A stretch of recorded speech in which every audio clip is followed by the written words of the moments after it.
ভাই ফ্যাক্টরটা কি হচ্ছে হঠাৎ করে, মানে এটা কি আবার একটা নতুন চাল বিজেপির? তৃণমূল সম্পর্কে বলে নিন। তৃণমূলের কংগ্রেসের সুপ্রিমো মমতা বন্দ্যোপাধ্যায় বলেছিলেন প্রকাশ্য ধর্মতলার রাজপথে যে আমার শরীরে যদি এক ফোঁটা রক্ত থাকে আমি পশ্চিমবাংলায় এসআইআর হতে দেব না, কিন্তু পশ্চিমবাংলায় এসআইআর হচ্ছে এবং মানুষ স্বতঃস্ফূর্তভাবে সেই এসআইআরে সাড়া দিয়েছে। কিছু গানের কলির কথা মনে পড়ে, চিনি গো চিনি ওগো বিদিশিনী, চিনি গো চিনি ওগো বিদিশিনী, আমার মাটি আমার দেশ রোহিঙ্গাদের হবে না, ডান দিকে সারদা বাঁ দিকে নারদা, মধ্যিখানে আমাদের খালেদা অর্থাৎ আমাদের মমতা বন্দ্যোপাধ্যায়। রোহিঙ্গা অনুপ্রবেশ পশ্চিমবাংলায় থাকবে না। আমরা যারা ভারতীয় মুসলমান, যারা রাষ্ট্রবাদী মুসলমান, যারা এই দেশকে দারুল হিকমা মনে করেছি, আমরা দেশ যখন ভাগ হয় জিন্নার ডাকে সাড়া না দিয়ে এই দেশকে মাতৃভূমি ভারত মাতার ভূমি বলে মনে করেছি। এই দেশে আল্লামা ইকবাল থেকে শুরু করে যারা বড় বড় কবি সাহিত্যিকরা এসে বলেছিলেন সারে জাহাঁ সে আচ্ছা হিন্দুস্তান আমারা। বাহাদুর শাহ জাফর বলেছিল ব্রিটিশের বিরুদ্ধে লড়াই করার পূর্ব মুহূর্তে, প্রাক মুহূর্ত ব্রিটিশ অত্যাচার করছে আন্দামান সেলুলার জেলে নিয়ে গিয়ে, তিনি বলেছিলেন এই ভারতের মাটিতে আমি মরতে চাই, এই ভারতের মাটিতে আমি বাঁচতে চাই, মেরে কো লিয়ে দো গা জমিন নেই মিলেগা। তাহলে আমাদের আর পরীক্ষা দিতে হবে না। আমরা শুধু মমতা ব্যানার্জির দাবার পাশা হয়েছি, আমরা মমতা ব্যানার্জির চক্রান্তের শিকার হয়েছি। আমাদের কোনো উন্নয়ন দাদা বাস্তবে পরিলক্ষিত হয়নি, বা বাস্তবে কোনো উন্নয়ন তিনি মমতা বন্দ্যোপাধ্যায় করতে পারেননি। আজকের আমাদের ছেলেমেয়েরা, আজকের দাদা আপনি চলে যান বসিরহাট জেলগারদে আসামির সংখ্যা খেয়ে আব্দুল করিম, আব্দুল রহিম, কাসেম আলী কিংবা কামাল হোসেন কিংবা মহিদুল ইসলামরা, অন্যদের সঙ্গে পাবেন না। মরছে কারা মোল্লা, মারবে কারা মোল্লা, রক্ত দেবে কারা মোল্লা। আজকে বিহার আমাদের পথ দেখিয়েছে। যে সীমাঞ্চল কাটিহার, যেখানে 57% মুসলমান, কোনো জায়গায় 27% মুসলমান, কোনো জায়গায় 38% মুসলমান, কাটিহার থেকে শুরু করে আমরাদহ থেকে শুরু করে আপনার এই সমস্ত সীমাঞ্চলের বিস্তীর্ণ এলাকায় আমরা দেখতে পেয়েছি সংখ্যালঘু মায়েরা যেভাবে ভারতবর্ষের প্রধানমন্ত্রী নরেন্দ্র মোদীকে নৈতিক সমর্থন দিয়েছে। এই নৈতিক সমর্থন দেওয়ার কারণ হচ্ছে আমাদের মুসলিম সমাজে যে ভয়াবহ প্রথা ছিল, যে তালাক প্রথা, এই তিন তালাক প্রথা, সেই তিন তালাক প্রথা রদ করেছেন প্রধানমন্ত্রী নরেন্দ্র মোদী। আজকে ইসলামে মদ হারাম করেছে। আজকে বিহারের মতো জায়গায় নীতিশ কুমার সেখানে মদকে নিষিদ্ধ করেছে। মুসলিম মেয়েরা খুশি হয়ে বলছেন যে আমাদের স্বামীরা মদ খেয়ে আমাদের বাড়িতে যেটুকু রোজগার করত, মদ খেয়ে আমাদের উপরে অত্যাচার করতো, আমাদের ছেলে মেয়েদের মুখে ভাত দিতে পারতাম না। আজকে নরেন্দ্র মোদীর নেতৃত্বে এনডিএ সরকার মদ নিষিদ্ধ করেছে, আমাদের ফ্যামিলি পরিবার বেঁচে গেছে। আমরা আর বিজেপির ভয় পাচ্ছি না, আমরা বিজেপির জুজু দেখতে পাচ্ছি না।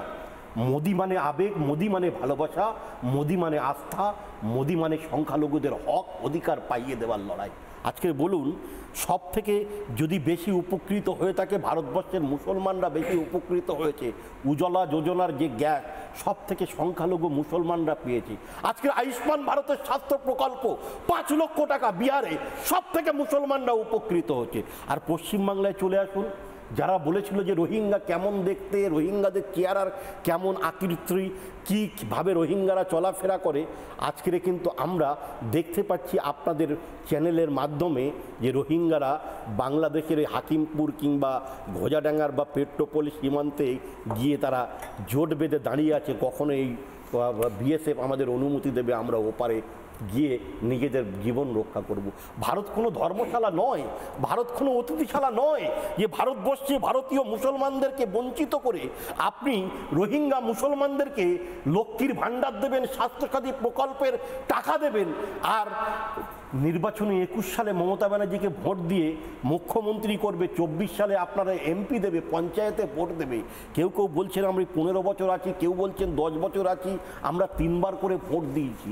আজকে এই রোহিঙ্গা অনুপ্রবেশকারীদের সাথে ভারতীয় মুসলমানদের কোনো সম্পর্ক নেই।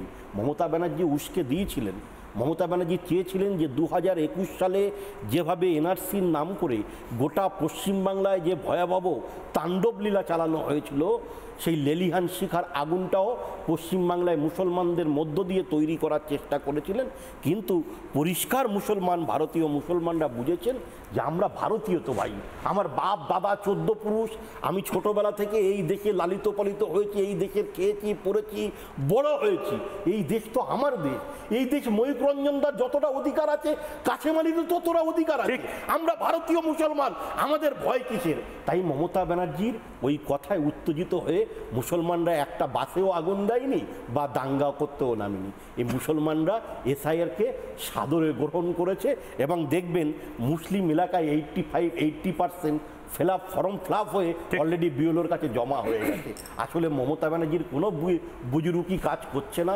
আসলে মমতা ব্যানার্জি ঘোমটা টেনে নামাজ পড়ার অভিনয় করে মুসলমানদেরকে মাসিয়া হবার চেষ্টা করেছিলেন, একটু আধুনিক হয়েছিলেন।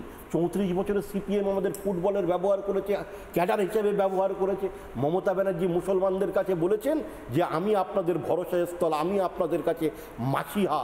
কিন্তু আজকে সেই মাসিহা সারাদিন রোজা না রেখে হান্ডে পিন্ডে খেয়ে পাক সার্কাস ময়দানে দুহাত তুলে বিড়বিড় করে কি বলেছে। আর বাংলার অশিক্ষিত দারিদ্র সীমার নিচেই আমার মুরব্বী চাচাজানরা ভেবেছেন যে মমতা ব্যানার্জি তো আমাদের আপনজন, মমতা ব্যানার্জি হয়তো আমাদের খালা হয়ে গেছেন, মমতা ব্যানার্জি হয়তো আমাদের ফুপু হয়ে গেছেন, কিন্তু আদেও নয়। আজকে মরছে কে? মুসলমান। মারছে কে? মুসলমান। রক্তাক্ত হচ্ছে কে? মুসলমান। বকটুইতে মরবে কে? মুসলমান। আর 9 বছরের ছোট্ট তামান্না সকেট বোমায় উড়ে যায়, সেও মুসলমান। আর আজকের হরিহর পাড়ায় বস্তা ভর্তি সকেট বোমা পাওয়া যায়, তারাও কাদের বাড়িতে পাচ্ছে? তারাও মুসলমান। এই হচ্ছেন পশ্চিমবাংলার মমতা বন্দ্যোপাধ্যায়ের উন্নয়নের মডেল। মুসলমানরা হচ্ছেন মমতা ব্যানার্জির কাছে শুধু ভোট ব্যাংক, এছাড়া আর কিছু নয়। এবং দুধেল গাইও আবার একটা নতুন উপাধি পেয়েছি দাদা। আপনি এই মতিউর রহমান সাহেবকে চ্যানেলে প্রথম দিন বসিয়েছেন, তৃণমূল কংগ্রেসের মুখপাত্র রিজু দত্ত তিনি বলছেন মুরগি মুসলমান। আগে ছিল দুধেল গাই, এখন হয়েছে মুসলমানরা মুরগি। তার দাড়ি নাকি সে নবী হজরত মোহাম্মদ সাল্লাল্লাহু আলাইহি ওয়াসাল্লাম সুন্নত পালন করছেন, মতিউর রহমান সাহেব দাড়ি রেখে তার দাড়ি নাকি নকল ফেক দাড়ি, রিপাবলিক বাংলা নাকি ফেক দাড়ি দিয়ে প্রচার করছে। বেশ আমি কামাল ভাইয়ের কাছে যাব, কিন্তু তার আগে মমতা বন্দ্যোপাধ্যায় কখনো দুধেল গাই বলেছিলেন নির্দিষ্টভাবে ভোট ব্যাংকে, কখনো আবার বলেছেন রোহিঙ্গারা সবাই কি ওরা তো বার্মাতে থাকে, মানে রোহিঙ্গাদের প্রতিও সফট। পরপর দুটো বাইট মমতা বন্দ্যোপাধ্যায়ের, একবার শুনবো এবং কামাল সাহেবের কাছে যাব। আমি কিন্তু ইফতারে যাচ্ছি, আপনারাও আসবেন। আমি তো মুসলিমদের তোষণ করি, 100 বার যাব। যে গরু দুধ দেয় তার লাথি খাওয়া উচিত। আমি কিন্তু ইফতারে যাচ্ছি, আপনারাও আসবেন। আমি তো মুসলিমদের তোষণ করি, 100 বার যাব। যে গরু দুধ দেয় তার লাথি খাওয়া উচিত। যাকেই পাচ্ছে বাংলা ভাষায় কথা বলে দিচ্ছে বাংলাদেশি আর রোহিঙ্গা। কোত্থেকে এলো রোহিঙ্গা? রোহিঙ্গা তো মায়ানমার। ওরা বাংলাটা জানলো কোত্থেকে? যারা বলছেন তারা একবার বুঝবেন না? তাহলে আপনারা কেন বলবেন বাংলায় কথা বললেই বাংলাদেশি হয়ে গেল?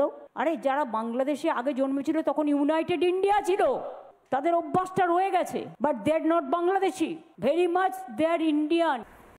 নানা ধরনের কন্টেন্ট দেখার জন্য লাইক করুন, শেয়ার করুন আমাদের ফেসবুক পেজ, সাবস্ক্রাইব করুন আমাদের ইউটিউব চ্যানেল। পাশাপাশি অন্যান্য ব্রেকিং নিউজের জন্য অবশ্যই চোখ রাখুন রিপাবলিক বাংলায়।